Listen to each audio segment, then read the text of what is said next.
बिस्मिल्लाहिर्रहमानिर्रहीम। अस्सलाम वालेकुम नाजरीन, आज की इस वीडियो में हम आपको जो हकाइक बताने जा रहे हैं वो आपके 14 तबक रोशन कर डालेंगे।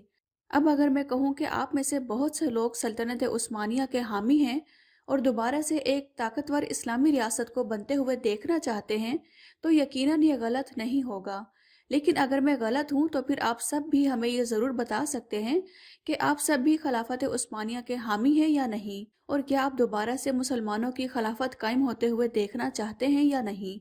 लेकिन हम आपको ये बताना चाह रहे हैं कि कैसे आज के दौर में भी मुस्लिम ममालिक के चंद सपूत मुस्लिम रियासतों को तबाह करने वाली ताकतों के सामने डट कर खड़े हैं, और खुफिया तौर पर वो एक ऐसे मिशन पर काम कर रहे हैं जो कि मुसलमानों को एक बार फिर से इकट्ठा करके नई ताकत या नई रियासत बनाने की कोशिश में हैं। और इन सपूतों में एक नाम तुर्क सदर रजब तैयब उर्दगान का भी है।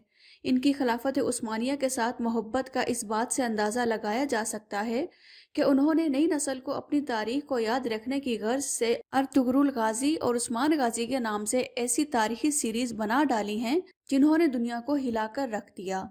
सदर उर्दगान का सल्तनत उस्मानिया के साथ खुफिया ताल्लुक, उनकी ज़िंदगी के नशेबो फराज और फिर तुर्कों का सदर बनने तक के सफ़र में ऐसी बहुत सी कहानियां हैं जिनके बारे में बहुत से लोग नहीं जानते। अब आपको ये जानकर हैरत होगी कि फरवरी 1954 में तैयब उर्दगान एक पोस्ट कार्ड के घर पैदा हुए थे। जब वो 13 साल के थे तो उनके वालिद ने इस्तांबुल मुंतकिल होने का फैसला किया ताकि उनके बच्चों को बेहतर माहौल मैसर आ सके। नौजवानी में तैयब उर्दगान ने पैसे कमाने के लिए जूस और डबल रोटी तक भी बेची। उन्होंने इस्लामिक स्कूल से तालीम हासिल की और इस्तांबुल की ममारा यूनिवर्सिटी से मैनेजमेंट की डिग्री हासिल की। इसके बाद उन्होंने पेशावराना फुटबॉल भी खेली। साल 1980 के दौरान वो इस्लाम पसंद सियासी हलकों में रहने लगे। उर्दगान के बारे में ये भी कहा जाता है कि तुर्की में जब ऐसे मुश्किल हालात थे जब मुसलमान खुलकर मजहबी अकायद का इजहार भी नहीं कर सकते थे, तो उस दौर में उन्होंने एक ऐसी इस्लामी खुफिया तंजीम को भी ज्वाइन किया जो तुर्की में इस्लाम की बका के लिए काम कर रही थी, और रातों की तारीकी में खुफिया मकामात पर नहती नस्ल को इस्लामी तालीमात का दर्स दिया जाता था। 1994 से 1998 के दौरान वो इस्तांबुल के मेयर बने और ओहदा उनके पास उस वक्त तक रहा जब तक तुर्की की फौज ने उनकी उस दौर की सियासी जमात वेलफेयर पार्टी पर पाबंदी नहीं लगा दी। फिर एक साल बाद ही एक कौम पसंद नज़म पढ़ने पर उन्हें 4 माह के लिए जेल भी जाना पड़ा। इस नज़म में लिखा था कि मस्जिदें हमारे मोर्चे हैं, उनके गुंबद हमारे हेलमेट हैं, उनके मीनार हमारी बंदूकें और ईमान वाले हमारे फौजी हैं। अगस्त 2001 में उन्होंने अब्दुल्ला गुल के साथ मिलकर इस्लाम पसंद जमात AKP की बुनियाद रखी। इस पार्टी ने एक साल बाद होने वाले कौमी इंतखाबात में ज़बरदस्त कामयाबी हासिल की और उर्दगान पहली मर्तबा मुल्क के वजीर आज़म बन गए। अगस्त 2014 में वो पहले बरह रास्त मुंतखब सदर बने और फिर अपने दौरे हुकूमत में साल 2016 में उन्होंने एक बड़ी और तारीखी फौजी बगावत को नाकाम बना डाला। इसके बाद उर्दगान की अहमियत और असर रसूख में और भी ज्यादा इजाफा हो गया। बगावत की नाकाम कोशिश के बाद से अब तक 50,000 अफराद को हिरासत में लिया जा चुका है, जिनमें फौजी, सहाफ़ी, वकला, पुलिस एहलकार और सियासतदान सभी शामिल हैं। फौजी बगावत में साथ देने के इल्ज़ाम में हुक्काम ने 1.5 लाख सरकारी मुलाजमीन को भी नौकरी से निकाल बाहर किया था। तैयब उर्दगान मुल्की सतह पर इक़्तिदार में साल 2003 से मौजूद हैं। वो 11 साल मुल्क के वज़ीर आज़म रहे और इसके बाद अगस्त 2014 में वो मुल्क के पहले बरह रास्त सदर मुंतखब हुए। सदर उर्दगान पर उनके मुखालिफिन की तरफ से मजहबी हवाले से सख्त गिर होने का इल्ज़ाम भी आयद किया जाता है। ताहम सदर उर्दगान का कहना है कि वो मुल्क में इस्लामी निज़ाम लागू नहीं करना चाहते और तुर्की को सेकुलर रियासत ही रहने देना चाहते हैं, मगर उनके ख्याल में तुर्क शहरियों को अपने मजहबी अकायद का इजहार खुलकर करने की मज़ीद इजाज़त देनी चाहिए। उनके कुछ हामियों ने सल्तनत उस्मानिया के तनाजुर में उर्दगान को सुल्तान के लक़ब से भी पुकारते हैं। अक्टूबर 2013 में उन्होंने तुर्की में रियासती दफातर में हिजाब पर पाबंदी उठा दी। ताहम फौज, अदालतों और पुलिस में यह पाबंदी ताहाल कायम है। सदर तैयब उर्दगान के 4 बच्चे हैं और वो ये भी कह चुके हैं कि किसी भी मुसलमान फैमिली को ख़ानदानी मनसूबा बंदी का सोचना भी नहीं चाहिए। उन्होंने मई 2016 में कहा था कि हम अपनी नस्लें बढ़ाते रहेंगे। انہوں نے عورتوں کے حقوق پر کام کرنے والی خواتین پر تنقید بھی کی ہے اور وہ یہ کہہ چکے ہیں کہ مردوں اور عورتوں کے ساتھ ایک جیسا برتاؤ نہیں کیا جا سکتا۔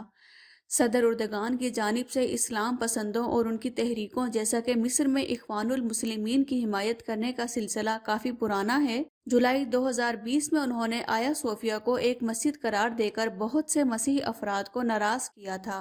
آیا صوفیہ کی 1.5 صدی یعنی 150 سال قدیم عمارت کو ایک کیتھیڈرل کے طور پر تعمیر کیا گیا تھا، مگر سلطنت عثمانیہ کے دور میں اسے ایک مسجد بنا دیا گیا۔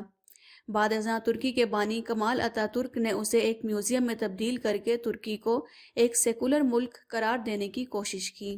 ناظرین، ایک متوسط گھرانے میں پرورش پانے والے صدر اردگان وقت کے ساتھ ساتھ سیاست کے ایک بھاری بھرکم پہلوان بن چکے ہیں۔ جدید ترکی کے بانی مصطفیٰ کمال اتا ترک کے بعد وہ واحد ایسے رہنما کے طور پر سامنے آتے ہیں جس نے ترکی کی تشکیل نو کسی بھی دوسرے ترک رہنما کے مقابلے میں سب سے زیادہ کی ہے۔ گزشتہ چند برسوں کے دوران ترکی کی معیشت تنزلی کا شکار ہوئی۔ ملک میں مہنگائی کی شرح تقریباً 12% ہے۔ یاد رہے کہ طیب اردگان مارچ 2003 میں جب برسر اقتدار آئے تھے تو ایک امریکی ڈالر کے مقابلے میں ترکش لیرہ کا ریٹ 1.6 تھا، یعنی لگ بھگ 1.5 ترکش لیرے کے عوض امریکی ڈالر۔ مگر اب صورتحال تبدیل ہو چکی ہے۔ بین الاقوامی میڈیا میں یہ خبر کافی مشہور ہے کہ ترک عوام اور دانشوروں کے مطابق 24 جولائی 2023 میں معاہدہ لوزان کی مدت ختم ہو رہی ہے، اور یہ بھی ایک تاریخی حقیقت ہے کہ ترک دنیا کی وہ واحد مسلمان قوم ہے جس پر کسی غیر نے آج تک حکمرانی نہیں کی۔